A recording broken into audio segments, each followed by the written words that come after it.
Salam əziz şagirdlər, indi isə sonuncu dərs mövzumuzun birinci hissəsinin ev tapşırıqları ilə tanış olaq. Söz boşçasından öyrəndiyiniz sözləri cümlədə işlədin. Meriya, komendant, əyalət və zavallı sözləri idi. Məsələn, Meriya şəhərin mərkəzində yerləşirdi. Komendant ciddi baxışlarla sözünə davam etdi. Digər sözləri də siz cümlədə işlədərsiniz. Növbəti tapşırığımız ana dili haqqında aforizmlər toplayıb yazın. Məsələn, öz ana dilini bilməyənlər şikəst adamlardır. Bu, ulu öndərimizin aforizmidir. Hər xalq öz dili ilə yaranır. Bu da ulu öndərimizin aforizmidir. Digər tapşırığımıza diqqət edək.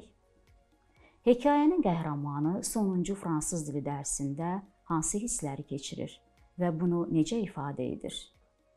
Fransın müəllimi ilə olan dialoqunu xatırlayarsınız və bunları yazarsınız. Növbəti tapşırığımız bir araşdırmadır. Amil fransız dilini dünyada ən gözəl, ən məlahətli dil adlandırırdı. Bəs fransız yazıcısı Alexandre Dumas necə? O, Azərbaycan dili haqqında nə demişdi? Bax, bunu araşdırarsınız. Sağ olun, gələn dərsimizə qədər.